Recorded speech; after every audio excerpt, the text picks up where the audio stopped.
Helo bawb, diolch yn fawr I chi am ymuno â sesiwn TGAU. Dyma'r trydydd sesiwn hyd yn hyn. Sori, mae'r teitl yn gywir ar y sgrin. Yna pidwch â phoeni, nid sesiwn I blwyddyn 20, pidwch â panico a gadael. Reit. OK, ni'n mynd I edrych ar uned 3. Nawr, uned 3, fel ych chi'n gwybod, yw'r cyfnod yr ystod eang yna o hanes. A mae yna llawer iawn o sgiliau eitha specific ar gyfer yr uned hon. So, ni drwyddyn nhw, ond o'n I eisiau mewn gwirionedd, I chi sy'n ymuno yn fyw, mae hi yn 4:45, falle bod chi wedi blino o'r ysgol, I chi sy'n falle yn gwylio'r recordiad yn agosach at yr amser, fi eisiau just rhyw fath o kickstarter eich ymenydd chi. So mae yna dasg bach fan hyn, ymddirhiadau os na bod chi yn astudio trosodd y chost. Fi'n credu bod y mwyafrif helaeth yn astudio trosodd y chost. Mae yna gwestiynau ar sgrin I chi. Felly, cwestiwn cyntaf. OK, cwestiwn pink. Y cwestiynau pink, maen nhw'n gwestiynau eitha hawdd yn fy marn I. Mae'r cwestiynau melyn chydig yn fwy anodd a wedyn mae'r cwestiynau glas yn heriol. Nawr, mae hwn yn, os na bod chi'n astudio trost y chos, mae hwn yn ffordd rili da o gadw eich dealltwriaeth chi a cofio pethau rhwng gwersi. Felly fi'n annog fy nisgyblion I wneud rhain ar dechrau gwersi, fi'n annog fy nisgyblion I greu rhain ar gyfer dechrau adolygu a gofyn I rhiant, brawd neu chwaer, ffrind I brofi nhw. So na I roi ychydig o funudau I chi, neu ddarllen trwy'r cwestiynau hawdd gyntaf yn yr rhai melyn, yn yr rhai glas, a be fi'n wneud I roi marc ar gyfer y rhai pink, 2 farc ar gyfer y rhai melyn a 3 marc ar gyfer y rhai glas. So pa ysgol arbrofol agorwyd yn 1992, pa gosbau newydd a chyflwynwyd yn 1999, a ym mha flwyddyn daeth y gosb eithaf I ben. A'r rhai canol wedyn ydy enwch un o'r bobl olaf cafodd ei defnyddio yn y Deyrnas Unedig, yn 1530 pasiwyd deddf I wneud y gosb cyffredin I wneud beth yn gosb cyffredin am grwydriaeth, ym mha flwyddyn cyflwynwyd parol a sut ddefnyddiwyd y ceffyl bren. A wedyn y ddwy heriol ydy, falle bod chi'n meddwl bod rhain yn hawdd iawn, pwy gafodd ei drawsgludo am oes I Awstralia a I ba wlad cludwyd carcharorion yn 1700. Reit, mae'r ateb falle yn glir iawn hynna I chi. OK, nawr ychydig o funudau I chi, jyst yn rili gyflym ar darn bach o bapur, yn enwedig os chi yn astudio trosodd y chosb. Os na bod chi'n astudio trosodd y chosb, ewch ati I greu rhain. Sgwennwch 2 gwestiwn hawdd, 2 gwestiwn canolig a 2 gwestiwn heriol I chi eich hunain I ddefnyddio.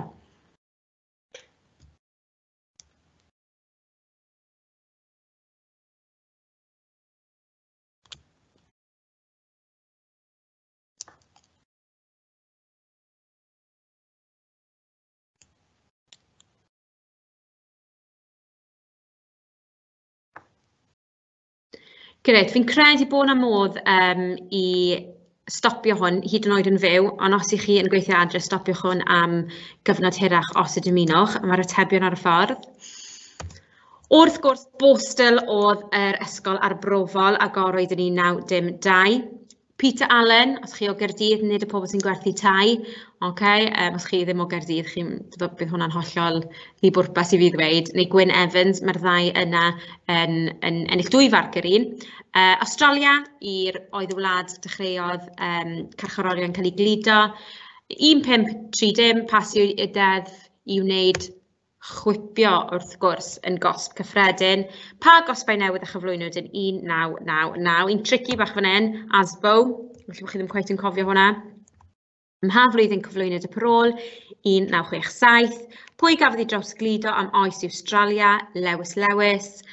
Sut defnyddiwyd y ceffyl bren? Wrth gwrs, oedd y ceffyl bren yn cael ei ddefnyddio I wawdio a I achosi embarrass I droseddwyr. So defnyddir y ceffyl bren I sarhau yn gyhoeddus, droseddwyr yn cael ei wawdio yn gyhoeddus, a wedyn ym mha flwyddyn daeth y gosb eithaf I ben 1969. Mae'r fath hyn o beth yn rili bwysig, achos be ni'n gweld bob un blwyddyn, mae pobl yn gwneud mapiau meddwl rili ffansi, maen nhw'n brydferth iawn neu cardiau profi ffantastig, dwi'n lliwiau popeth yn gred, os na bod chi'n eistedd ar y profi eich hunain, dydych chi ddim yn mynd I lwyddo. So, uned 3 yn astudiaeth thematig o bersbectif hanesyddol eang, a mae'n arholiad ysgrifenedig, fel I chi'n gwybod, 1 awr a 15 munud ac yn 30% o'r cymhwyster. Nawr, dyma'r opsiynau falle bod eich athrawon wedi dewis. Trosodd y chosb, fel nes I sôn yn fy marn i, falle yr un fwy o poblogaidd ymysg disgyblion yng Nghymru. Newidiadau maes iechyd a meddygaeth, eto un edrych rili diddorol fyna. Datblygiad rhyfela 1250 hyd heddiw a newidiadau ym mhatrymau mudo tua y flwyddyn 1500 hyd heddiw. Felly, beth yw pwrpas 13 yma? 13 yn uned eitha newydd. Os chi'n cymharu gyda'r hen cwrs, mae'n uned eitha gwahanol. A y syniad tu ôl i fe ydy bod ni'n edrych ar hanes o gyfnod eang a gweld y patrymau yna, newidiadau yna. So mae'n gweud fan hyn, y newid a parhad a thebygrwydd a gwahaniaeth yn ystod 3 cyfnod hanesyddol gan gyfeirio datblygiadau gwleidyddol, cymdeithasol, economaidd, crefyddol, diwylliannol a thechnolegol. Yn rili syml bod chi'n deall y cyfnod cyfan a deall sut mae pethau yn effeithio ar ei gilydd a canlyniadau pethau. A wrth gwrs, mae yna wastad gwestiwn penodol am Gymru. Bydd 7 cwestiwn a bydd rhaid ateb pob un ar rheina. Ni trwy'r cwestiynau yn y sesiwn hon. Felly, sgiliau hanesyddol sydd yn holl bwysig. Hanesyddol, mae'n gweud hanesyddol. Tebygrwydd a gwahaniaeth, gallu gweld mae'r ddwy ffynonell yma, dyma beth sy'n debyg rhwngddyn nhw a dyma beth sy'n wahanol. Cymharu'r nodweddion yna, mae hwnna yn sgil holl bwysig ar gyfer cwestiwn rhif 2. Achos a chanlyniad, achos pa mae rhywbeth yn digwydd, a canlyniad, beth yw canlyniad, beth sy'n digwydd ar ôl y digwyddiad. Newid a parhad, a dyma'r sgil anodd iawn. Ydy pethau wedi newid dros amser, neu ydyn nhw wedi parhau i fod yr un peth? Ni'n edrych ar trosedd, ydy'r fath o troseddau wedi parhau i fod mwy na lai'r un peth, neu os yna gyfnod neu digwyddiad lle mae yna newid mawr yn y fath o droseddau sy'n bodoli neu cosbau sy'n bodoli. Datblygiad y naratif hanesyddol sy'n ymdrin â newidiadau dros amser eto edrych ar y naratif estynedig yna. Chi di arfer, pam chi'n astudio yng nghyfnod gwyddor 3 a yr unedau eraill, bod ni'n edrych ar cyfnodau bach, beth ddigwyddodd yn yr ail ryfel byd, beth ddigwyddodd yn Affrica ac yn y blaen, cyfnodau rili byr. A nawr ni'n gofyn i chi ymestyn hwnna, edrych ar y naratif dros gyfnod rili hir, a mae hwnna yn anodd ar ôl adolygu wneud carfio chi trwy hwn o ran yr arholiad. Felly, cwestiwn rhif 1, cwestiwn hawdd. Disgyblion cynradd yn gwneud hwn, llenwi bylchau. Really syml, marc yr un i bob un, bosib falle bydd yna 2 air, 2 air ar mwyaf yma, Cybac di gweud bydd angen i chi lenwi. A chi'n really syml yn llenwi hynny. Felly, does dim gyda fi unrhyw gyngor arholiadau hwnna i chi heblaw am adolygwch. Felly, nhw'n i symud ymlaen. Cwestiwn 2. Fi'n hoff iawn o gwestiwn 2. Defnyddiwch ffynonau llai A, B a C i nodi un tebygrwydd a un gwahaniaeth mewn amodau byw dros amser. Nawr, mae fy nisgyblion ni yn bendant yn edrych ar y cwestiwn yma, greuon weithiau yn edrych ar y cwestiwn yma ac yn meddwl, mae rhaid bod y cwestiwn yma rhy syml, mae rhaid i fi ddadansoddi rhywbeth, mae rhaid i fi edrych ar pob un ffynhonnell. Na, 4 marc sydd fan hyn, Mae werth 4 marc, cofiwch hynny, Pidwch mynd ati sgwennu traethawd fan hyn.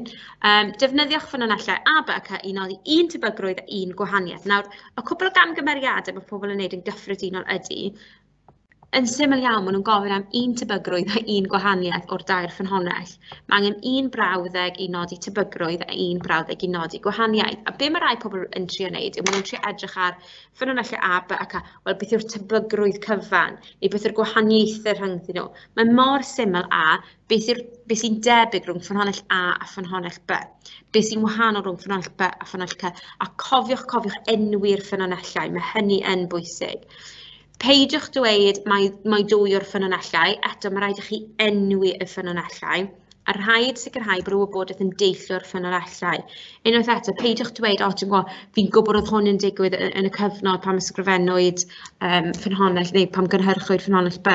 Na, mae rhaid chi echdynnu'r wybodaeth o'r ffynhonnell, mae mor syml â hynny. Ond yn naturiol iawn, mae'n disgyblion yn panico mewn gwirionedd, a mae rai bod hwn yn fwy cymhleth, mae mor syml â hynny. So mae gen i enghraifft i chi fan hyn o ateb marciau llawn. Nodwedd tebyg, sydd yn y gair tebygrwydd, yn glir iawn mae'r awdur yma wedi sôn am tebyg rhwng A a B yw bod y ddau yn terfysgu dros newid yn yr 19 ganrif. Collodd y Lydiat ei swyddi oherwydd periannau ac roedd terfysgoedd Rebecca yn ddi-gymtollbyr, felly by'r ddau yn ei chwalu. Syml. Un gwahaniaeth rhwng A a C, eto enwi'r ffynonellau, oedd mae camau gweithredu'r heddlu oedd yn C, ond yn A nid yw'r heddlu yno oherwydd plismona prin neu diffyg plismona. Perffaith, mor syml â hynny. Dyn nhw ddim yn gofyn i chi i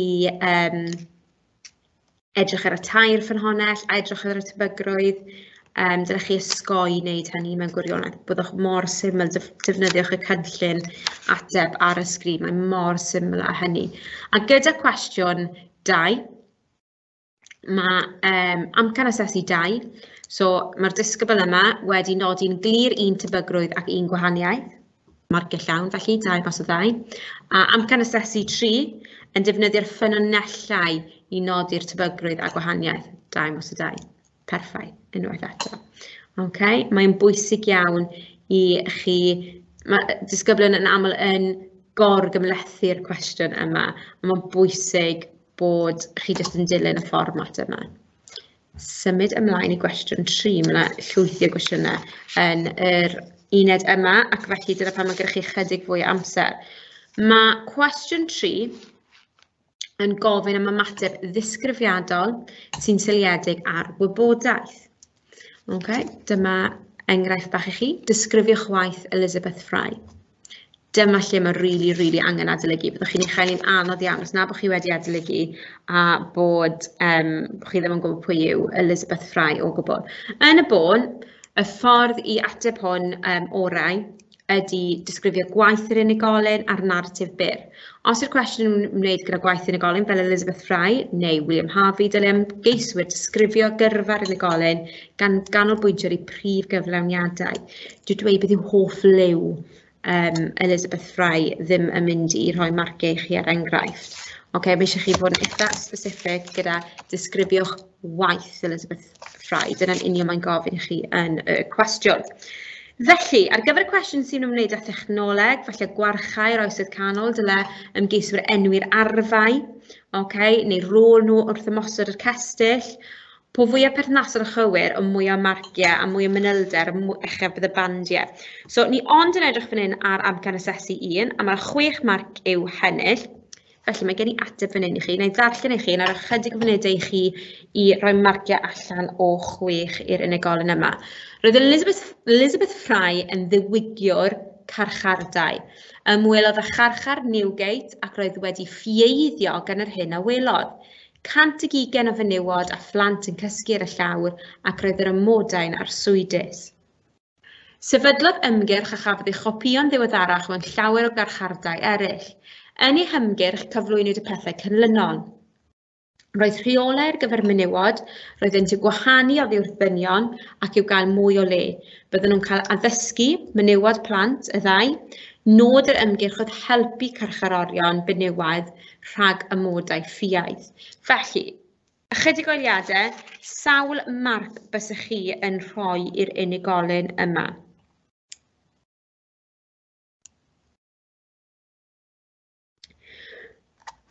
Bysyn ni yn bersonol yn dweud bod y unigolyn yma heiddi 4 allan o 6. Mae'n disgrifio gwaith Elizabeth Fry yn rhannol yn bendant, felly heiddi bod yn band 4, ond nid oes unrhyw cyfeiriadau dylunwadau dros dywygio carchardai, fel carchardai pil, ei llyfr, allai fod wedi mynd â hwn lan i band 3. Does dim sôn bod Fry wedi effeithio ar y llywodraeth, deddf carchardai, neu weithwyr benywaidd, talu carcharwyr ag ati.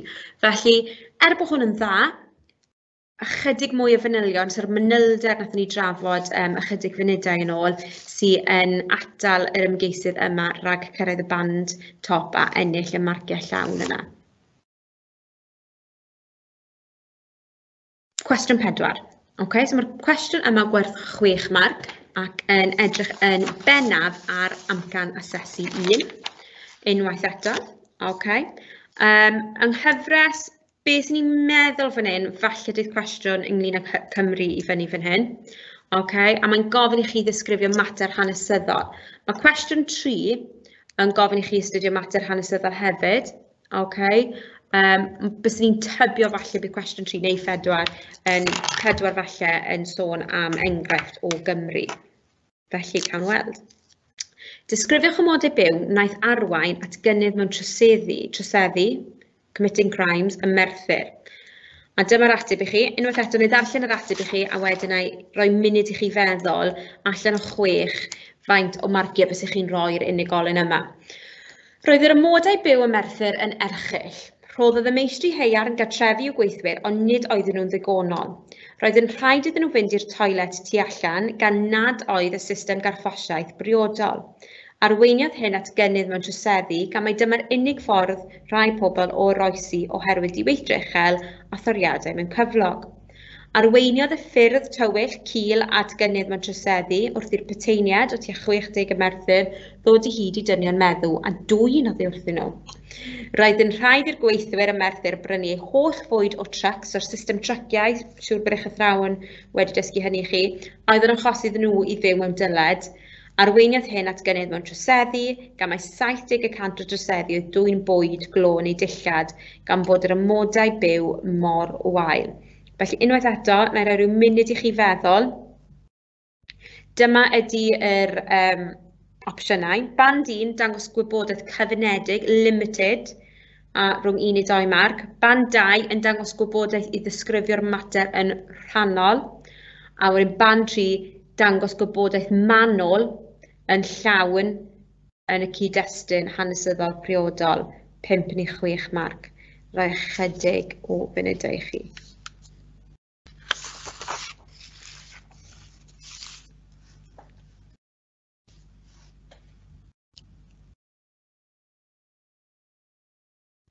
Gobeithio bod chi'n cytuno. Unwaith eto 4 mas o 6. Fi'n meddwl bod hwn yn ddisgrifio'r rhannol. Fi'n meddwl bod hwn yn ddisgrifio da. Ond mae yna ffyrdd mwyn sicrhau bod hwn yn mynd I band 3. Mae'n bethau fel falle sôn am y slymiau, sôn am China yn benodol, o ran yr amodau tai, a ychydig fwy am yr amodau byw y Merthyr. So jyst ychydig mwy o ffocws a bys hwn yn syth wedi mynd I fyny I band 3. Felly cwestiwn 5. Mae cwestiwn 5, mae'r marciau mawr yn dechrau. Nawr fi wastad yn argymell I fy ysgyblion I ddechrau nghefn y papur a gweithio am yn ôl. Os I chi ddim yn cyrraedd cwestiwn 1, chi'n colli 4 marc. Os I chi ddim yn cyrraedd cwestiwn 5, cwestiwn 6, cwestiwn 7, chi'n colli llwythi o farciau. A mae hynny'n gallu gwneud gwahaniaeth rhwng graddau, nid un o graddau. So mae cwestiwn yma werth 12 marc ac yn targedu AA1, amcan asesu 1 ac amcan asesu 2. Bydd angen I chi roi esboniad rhesymegol wedi ategu o arwyddocad mater dan sylw yn y cyd-destun hanesyddol perthnasol, so hynny yw cadw o fewn be mae'r cwestiwn yn gofyn I chi. So mae'r cwestiwn yma, cwestiwn sydd gyda ni fan hyn, ydy, mae'r cwestiwn yn anghywir, ar y sgrin. Y cwestiwn ydy, esboniwch pam oedd cynnydd mewn troseddu yng nghyfnod y dyduriaid. Mae'r ateb yn gywir, ond mae'r cwestiwn yn anghywir. So esboniwch pam roedd cynnydd mewn troseddu yng nghyfnod y dyduriaid. Felly, mae'r ymgeisydd yma wedi rhoi'r ateb yma. Roedd cynnydd mewn troseddu yng nghyfnod y dyduriaid am sawl reswm. Un reswm oedd bod plismona'n aneffeithiol iawn. Roedd yn syliedig ar gyfrifoldeb sifil a dim ond y cyfoethog pwerus a'r tirfeddianwyr landowners oedd yn rheoli. Roedd cwnstabaliaid plwyf hefyd yn aneffeithiol gan ei fod yn faich, heb dal, effaith negyddol ar fywoliaeth ac roedd rhaid cydbwyso swydd arferol. Roedd y gwylwyr yn aneffeithiol gan ei bod yn aml yn feddw neu'n cysgu. Arweiniodd hyn at gynnydd mewn troseddau gan fod plismona'n wael, aneffeithiol ac ychydig o gamau a rhoddwyd ar waith. Rheswm arall bod cynnydd mewn troseddau oedd tlodi. Roedd cyfnod y dyduriaid yn gyfnod o galedu economaidd a diweithtra a arweiniodd at lawer o'r ddigartrefedd gan achosi bobl fynd yn gartotwyr beggars. Roedd tua 200 o grwydraid y flwyddyn yn Llundain a hyd yn oed 96 mewn tref fach o'r enw Salisbury. Roedd gwahanol fathau o gardotwyr fel drymwyr a byddai'n esgus bod yn fyddar, felly roedd tlodi yn rheswm dros gynnydd mewn troseddu. Rheswm arall oedd bod crefydd yn newid trwy'r amser. Yn oes y Tuduriaid, roedd rhaid i bobl ddilyn crefydd y brenin neu'r frenhines neu bydden nhw'n cael eu dienyddio. Roedd y frenhines Mari yn Gatholig a chafodd newidiadau Protestianaidd y brenin Edward ei gwrthdroi ganddi hefyd. Aeth pobl yn erbyn y grefydd Gatholig yn ystod y teyrnasiad Mari a llosgwyd 280 o bobl oherwydd hyn. Heresi ni'n galw hyn. Un o Gymru am fynd yn erbyn credorau Catholig ac un arall yn rhannau safbwyntiau Protestanaidd eithafol. Ar y cyfer oedd llawer o ffactorau a oedd yn golygu bod cynnydd mewn troseddu yn ystod cyfnod y Tuduriaid. Yna ychydig o funudau i chi i weithio mas faint o marciau fysych chi yn cynnig i'r person yma. So o ran amcan asesu 1, os maen nhw'n dangos gwybodaeth y dealltwriaeth fanol ond nodweddiol y llwybyr y cwestiwn maen nhw'n cael 2 marc. Amcan asesu 2, er mwyn cael band 4, maen nhw'n esbonio'r mater dan sylw yn llawn gan ganolbwyntio'n glir ar y cyd-destun. So dyn nhw ddim yn sôn am pethau tu allan i'r cyfnod neu i'r beth mae'r cwestiwn yn holi. So unwaith eto, chydig o funudau, trwyddo fe'n gyflym.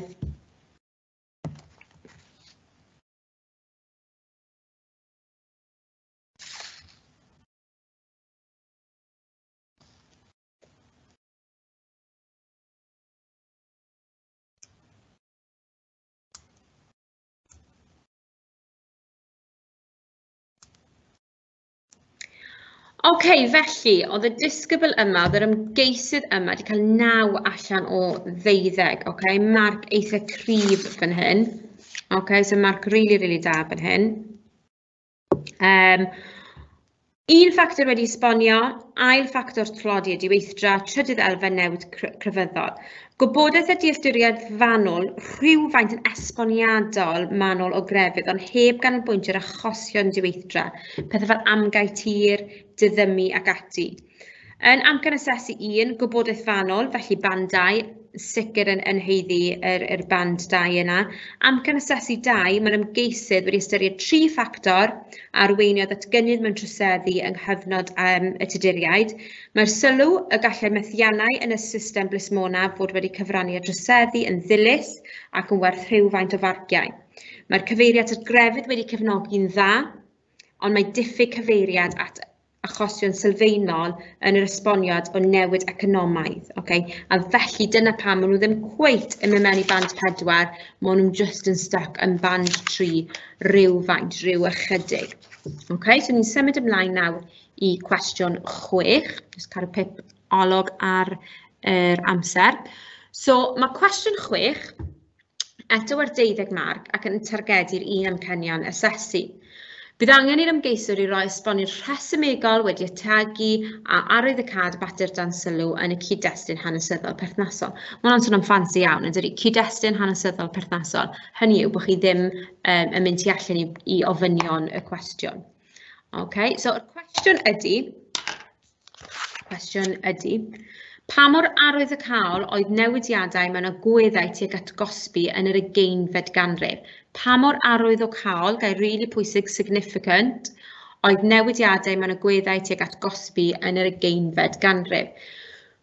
Unwaith eto mae yna ateb fan hyn, yn ni ddarllen trwy'r ateb a wedyn yn ni trafod faint o marc neu sawl marc ydych chi wedi rhoi i'r unigolyn yma. Newidiodd agweddau tuag at gosbi yn yr 20fed ganrif yn fawr ac roedd yn arwyddocaol iawn. Felly, datganiad rili cryf yna ar gychwyn yr ateb. Dechreuodd pobl sylweddoli pa mor farbaraidd ac anghywir oedd y gosb eithaf am lawer o resymau. Mae rhain cynnwys y person anghywir yn cael ei ladd ac yn fiwyd yn ddieog yn ddiweddarach, oedd wir yn achos bachgen ifanc, oedd gyda llofruddiwr ond na gyflawnodd y weithred, gallai diwygio digwyddiad achosbau eraill. Felly, yn 1967, diddymwyd y gosb eithaf yn llwyr, 1969, diddymwyd y gosb eithaf, ac roedd y dienyddiad olaf ar gofnod yn 1964. Dechreuodd pobl gredu y gallu diwygio carcharorion a thraws newid eu bywydau. Roedden nhw'n credu y gallu diwygio trwy borstolau, postals, enghraifft diwygio troseddwyr ifanc, a mae hyn wedi bod yn drosedd sylweddol erioed. Sefydlwyd y bostal cyntaf yn 1912. Roedd un ymhen y bont i'r ogwr Cymru. Fi'n rili licio bod yr ymgeisydd yma wedi dod o elfen Cymraeg i fewn i hwn, the Bridge End Institute. Ar y pryd a gafodd ei wneud yn sefydliad troseddwyr ifanc. Roedd rhain yn canolbwyntio ar addysg yn hytrach na chosbi ac roedden nhw dim ond yn cael ei ryddhau pan bod gwelliannau boddhaol wedi gwneud. Yna cawsant i monitro am 3 i 9 mis ar ôl ryddhau ac roedd hyn yn debyg i parol a rhoi ar brawf. Roedd rhaid i troseddwr ddilyn setiau o reolau fel curfew. Curfew wedi dod adre erbyn cyfnod neu amser penodol. Roedd rai pobl yn credu y gallai fod dewisiadau eraill yn lle carchar a'i bod yn orlawn. Roedd llawer o bwysau arnynt, enghraifft o hyn yw gwasanaeth cymunedol. Byddai'n rhaid i droseddwyr dreulio rhwng 40 a 300 awr yn gwneud gwaith di-dal a fyddai o fyd i'r gymuned lleol, felly fel casgu sbwriel neu garddio. Gallai'r cyhoedd hefyd weld y cosb yn cael ei roi. Ar y cyfan mae newidiadau mewn agweddau yn arwyddocaol gan ei bod wedi lleddfu pwysau ar y system garchardau a gorlenwi. Mae hefyd yn rhoi tystiolaeth bod angen newid wrth i bobl dechrau sylweddoli bod hen gosbau yn anghywir neu'n aneffeithiol. Ychydig o funudau, a ychydig fwy o funudau chi nawr i benderfynu pam allan o amcan asesu 1, ydyn nhw'n dangos gwybodaeth a dealltwriaeth fanwl o nodweddion allweddol y cwestiwn. A o ran amcan asesu 2, yn esbonio y mater dan sylw yn llawn gan ganolbwyntio'n glir ar cyd-destun hanesyddol priodol. Ychydig o funudau chi ateb hwnna.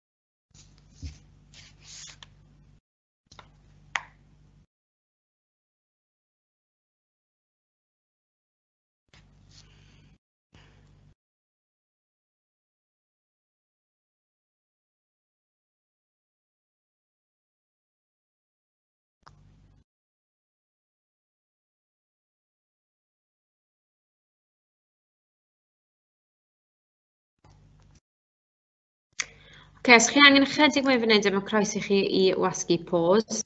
Os na yn ei barhau, er mwyn sicrhau bod ni yn llwyddo i drafod y papurholiad cyfan. So o ran amcan asesu 1, band 2, 2 o farciau'n bendant. Amcan asesu 2, byddwn ni yn dadlau bod yr unigolyn yma, bod yr ymgeisydd yma yn band 4 ac yn heiddi 9 i 10 o farciau. Ddim cweit yn ateb perffaith, felly mae cybac wedi gwybrwy yn 9 marc, sef 1 ar 10 mas o 12, so mae hwnna'n amlwg yn ateb da iawn.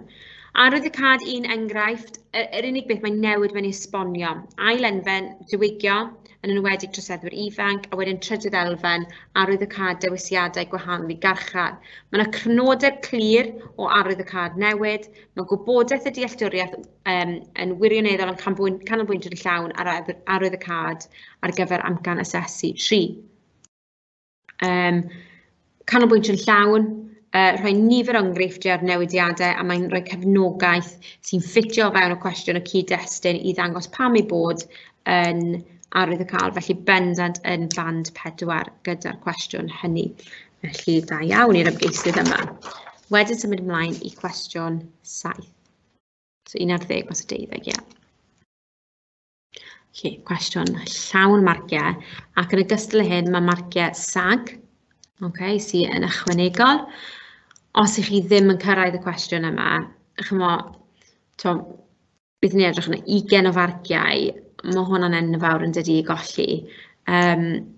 Enwedig wrth beio amseru, a hyd yn oed os chi'n rhoi go ar hyn, chi'n gallu ennill dipyn o marciau yn fwy na os chi ddim yn cyrraedd e. Felly, please, argymell yn gryf iawn I chi ddechrau yn y cefen a gweithio am yn ôl. Gofynnwch I ffrind, atgoffwch chi jyst cyn chi mewn i'r arholiad, gofynnwch atgoffwch chi hunain.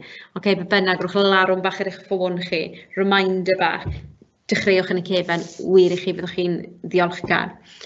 Cwestiwn 7 yn gofyn I ymgeiswyr, chi ddim yn ymchwilio, I archwilio a dadansoddi maint y newid a parhad. Dyma'r syniad o ydy rhywbeth yn newid, iawn, ydy rhywbeth yn newid o ganlyniad I rhywbeth penodol, neu ydy'n parhau fod yr un peth. Sgil rili anodd yn hanes dros amser ar gyfer y mater gosod y cwestiwn. Gan I fod yn canolbwyntio ar newid dros amser, mae'n debyg mae defnyddio dull cronoleg yw'r ffordd orau o ateb hyn. Nawr, does dim rhaid I chi ddefnyddio dull cronoleg o gwbl, ond beth sy'n ni'n argymell I chi wneud. Dylai ymgeiswyr ddechrau ar y dechrau a gwneud ei ffordd ymlaen at y presennol. Mae hyn yn golygu wrth I nhw fynd ymlaen, yn naturiol chi'n gallu siarad am parhad a newid. Cwbl o ffactorau eraill, cwbl o top tips arall. Diffyg gwybodaeth, chi'n colli marciau A1, so mas o 6 marc, so band 4. Mae'n gofyn dealltwriaeth a gwybodaeth fanwl iawn o fater allweddol y cwestiwn, so be bynnag mae'r cwestiwn yn gofyn chi wneud, a mae rhaid I chi sôn am y cyd-destun Cymraeg, yn gyfeirio'n benodol at y cyd-destun Cymraeg. Os nag ych chi'n gyfeirio'n glir tuag at y cyd-destun Cymraeg, chi'n mynd yn styc ar 2 mas o 6, o ran y bandiau. So os chi'n edrych fan hyn yr ochr, band 2 A1 yn dangos peth gwybodaeth a dealltwriaeth o fater allweddol. Os ych chi yn cyfeirio at y cyd-destun Cymraeg, chi'n cael mynediad I band 3 a band 4. Ar gyfer amcan asesu 1, mae rhaid, fel o'n i'n sôn, mae rhaid I chi cynnwys cyd-destun Cymraeg, ond o leiaf 1 o'r 2 oesoedd byddwch chi'n trafod. Mae'n golygu bod yn anebygol iawn byddwch chi'n gallu cyrraedd heibio band 2 ar gyfer A1 a A2, ond I bai bod yn ateb wedi ddadansoddi yn arbennig o dda. Mae angen I ymgeiswyr ganolbwyntio ar ofynion y traethawd yn aml iawn. Mae disgybl yn gweld y gair ymladd trosedd a just mynd ati I sgwennu popeth maen nhw'n gwybod am ymladd trosedd. Nid dyna mae'r cwestiwn yn gofyn I chi. A defnyddio naratif disgrifiadol ddim yn mynd I ennill, yn y bôn ddim yn mynd I ennill llawer o farciau I chi. Felly, ewn ni ati edrych ar enghraifft. Mawr o beth bod gen I enghraifft fan hyn. Gofio bod y sgrin yma yn fach. Na I ddarllen I chi nawr. Nid yw dulliau, so'r cwestiwn, yw, ddim digon o lle I ffitio'r cwestiwn ar y sgrin. A yw dulliau o ymladd trosedd bob amser wedi bod yn llwyddiannus dros dro. So'n really syml mae'n gofyn, ydy dulliau o ymladd trosedd bob tro wedi bod yn llwyddiannus. Ydyn ni wastad I llwyddo I taclo trosedd. Yn glir iawn yn y brawddau cyntaf, mae'r ymgeisydd yma'n gweud nid yw dulliau o fynd i'r afael a throseddu wedi bod yn llwyddiannus bob amser. Dechreuodd yn aneffeithiol iawn yn ystod oes y dyduriaid I fod yn llawer fwy effeithiol. Yn barod mae'r awdur yma'n dechrau meddwl am newid neu parhad. Mae'n dweud bod ni wedi newid y ffordd I ni'n taclo troseddu. Roedd trechu troseddu yn aflwyddiannus ac yn aneffeithiol iawn.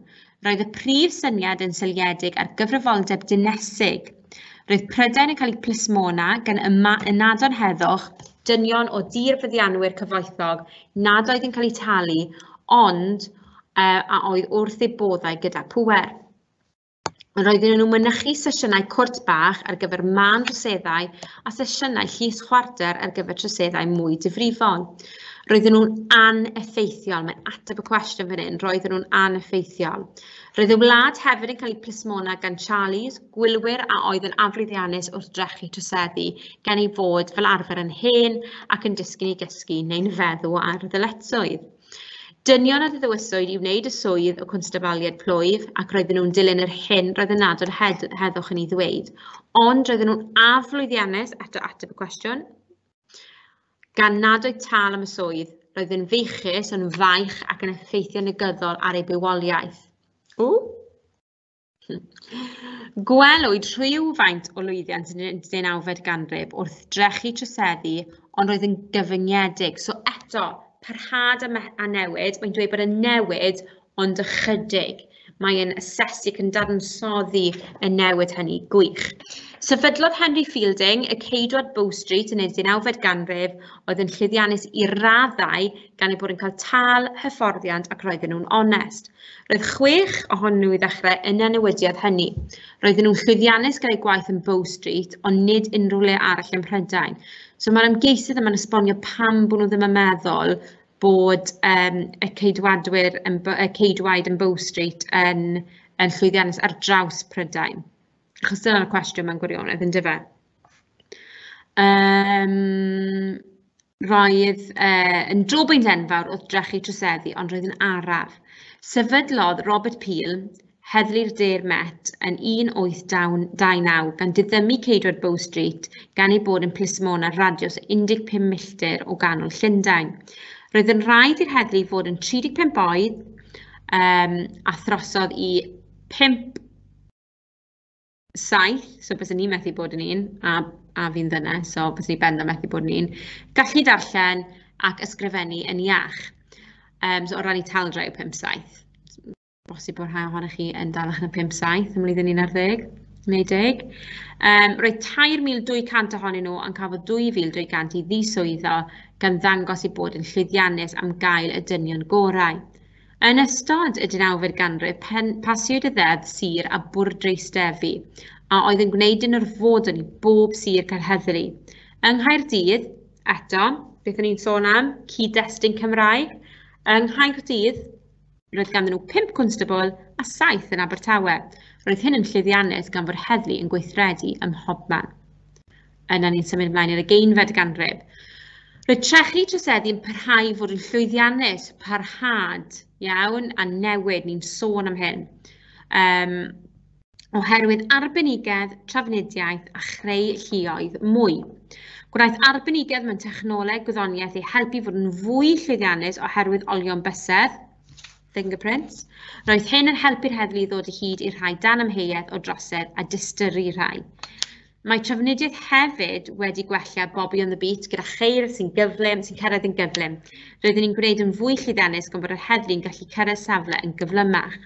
Enghraifft, mae gan hofrennydd amser sgramblo o 4 munud a gallu wneud pethau fel canfod pobl sy'r goll gan wneud trechu troseddu yn llwyddiannus. Daeth lluoedd at ei gilydd hefyd yn y canrifoedd fel hyn yn Casnewydd a Sir Fynwy yng Nghymru, cyd-destun Cymraeg, tic. Roedd hyn yn gwneud trechu troseddu yn llwyddiannus gan gallu'r heddlu rannu adnoddau a helpu i'w gilydd mewn tîm mawr. A wedyn mae'n mynd ati ateb y cwestiwn. Ar y cyfan, nid yw dulliau o drechu troseddu wedi bod yn llwyddiannus bob amser. Mae wedi newid llawer drwy'r ganrifoedd yn, sorry, fi colli lle ydw i. Roedd dulliau'n afru, so mae'r ymgeisydd yma mynd ati jyst i grynhoi yn rili bras y 2 cyfnod ni yn naturiol yn splitio pethau mewn i. Mae'n dweud bod y cyfnod cyntaf yn aflwyddiannus, yr ail gyfnod bod mwy o lwyddiant a bod y 19fed ganrif yn drobwynt enfawr ac roedd yn llwyddiannus iawn bod hwnna wedi digwydd yn araf dros gyfnod. Mae'r llwyddiant hwn wedi parhau a thyfu hyd heddiw. So beth ni'n meddwl o'r cwestiwn yma? Na i roi ychydig o benydau i chi, jyst i sganio hyn.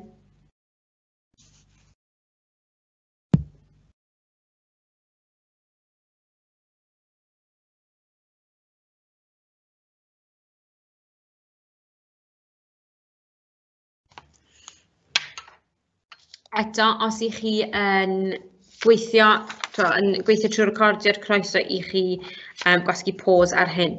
Nawr te, beth y sylwch chi yn yr ail baragraff pan mae'n sôn am y 19fed ganrif? Mae yna gyfeiriant i Gaerdydd a Abertawe. Yn y paragraff sy'n yr 20fed ganrif, 19fed ganrif sôn am Caerdydd a Abertawe. Yr 20fed ganrif sôn am Casnewydd a Sir Fynwy. Ydyn ni'n gweld cyfeiriad i cyd-destun Cymreig yn y paragraff cyntaf? Nac ydyn. A o ganlyniad i hynny, mae'n rhaid i ni gadw'r ymgeisydd. Iawn, mae'n rhaid i ni gadw'r ymgeisydd yn band 3, felly ond yn cael 4 marc. Does dim cyfeiriad clir a manwl tuag at y cyd-destun Cymraeg. So allan o 6 am amcan asesu 1, maen nhw ond yn ennill 4 marc. Os ni'n symud ymlaen i amcan asesu 2, mae yna 10 marc fan hyn. So yr hyn i ni eisiau yw bod nhw'n dadansoddi'r mater y llwyddol yn llawn, bydd dadansoddiad llawn o'r amrywiadau y maint y llwyddiant y cyd-destun hanesyddol priodol. Fi'n meddwl bod ymgeisydd mae wedi gwneud hwn yn dda iawn. Fi'n meddwl bod nhw wedi trafod y mater, sef taclo troseddu, ni'n mynd i'r afael o troseddu, yn dda iawn ym mhob un paragraff. Mae'r paragraffau hefyd tua'r un maint, felly dyn nhw ddim wedi ffocysu gormod ar un cyfnod dros y llall. Fi hefyd yn credu, so mae'r 3 cyfnod hanesyddol yn cael ei drafod yn dda. Mae hefyd ym mhob un o'r paragraffau wedi sôn am llwyddiant neu os oedd yn aflwyddiannus a graddio hynny trwy gydol, gyda chefnogaeth cyd-destun priodol. So mae lot o ffeithiau hefyd yn yr ateb yna. Mae'r barn yn glir yn y paragraff ôl, a fi'n licio'r ffaith bod yr ymgeisydd yma wedi crynhoi pob un cyfnod a wedyn wedi ateb y cwestiwn. Felly fi'n meddwl bod fe'n anodd iawn i ddadlau bod yr ymgeisydd yma ddim yn band 4, fi'n meddwl bod nhw'n glir iawn yn band 4. Mae Cybac wedi gwobrwyo 9 mas o 10 i'r ymgeisydd yma. Petai nhw ond wedi sôn am y cyd-destun Cymreig yn y paragraff neu'r cyfnod cyntaf, bysen nhw wedi cael falle 6 a wedyn 9 a bydden nhw wedi cael 15. Bysen ni'n dweud hefyd hawdd Marcus ag 4 marc fyna yn hawdd. Mae wedi cael ei strwythuro'n dda, maen nhw'n llafu ac atalnodi'n gywir, maen nhw'n dilyn rheolau gramadeg, amrywiaeth eang o dermau arbenigol a hawdd iawn. Rhoi 4 marc iddyn nhw. Felly, ffantastig, ni wedi llwyddo i drafod pob un o'r cwestiynau sy'n codi ar y papur. Ni wedi defnyddio trost achos fel cyd-destun, yn aml mae'n dal yn berthnasol os ych chi'n astudio meddygaeth neu datblygiad rhyfela. Felly, colli marciau yn amcan asesu 1 mae'r unigolyn yma. Ond i jyst cyfeirio chi at hwn, byddwch chi'n derbyn copi o hwn os chi'n gwylio fe'n fyw, byddwch chi yn gallu cael mynediad at hwn gyda'r recordiad. Mae hyn yn mynd â chi, fi'n ymwybodol iawn o amser, mae'r trefnyddion gwybodaeth yma'n ffantastig os ych chi eisiau dechrau adolygu nawr.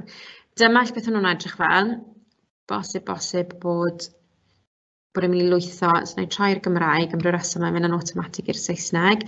So ni'n edrych ar drosodd y chosb fan hyn, ni newydd bod yn sôn am natur troseddu. Na dulliau ymladd troseddu ni newydd bod yn trafod. Mae'n mynd â chi at y ddogfen yma, mae un i gael ar gyfer pob un ohonyn nhw, a mae'n splitio nhw fyny mewn i'r cyfnodau penodol, felly mae fe'n adnodd adolygu hynod effeithiol, a mae'n enghraifft o Gymru ar bob un ohonyn nhw, felly adnodd adolygu hynod effeithiol. Yn ogystal â hynny, mae adnoddau cyfunol, mae Cybac wedi gwneud rhain ar gyfer y cyfnod clo, ond unwaith eto mae'n un ar gyfer pob un. Unwaith eto, maen nhw'n adnodd adolygu gret i chi. Mae jyst yn crwydraeth a heresi, chi'n dechrau, mae fe'n mynd â chi trwy'r wybodaeth, os chi wedi bod yn absennol, neu ddim yn siŵr o rhywbeth, rhyw fath o darllen y deall a fideos bach mwy soffistigedig, a wedyn BBC Bite Size yn amlwg. Reit, mae y sesiwn yma ar fi'n gorffen yn anffodus. Na adar hwn i chi, just ffordd bach arall o adolygu. So beth yw cysylltiad y llun gyda twf tlodi? Wel, y cysylltiad yn amlwg ydy cynaeafu gwael, a nath hwnna arwain at tlodi ac yn y blaen. So mae'r fath hyn o ddysgu hefyd yn effeithiol iawn i chi ar gyfer adolygu. Mae croeso chi gymryd screenshot o hyn a ateb rhywbryd arall. Na i just gwirio, gan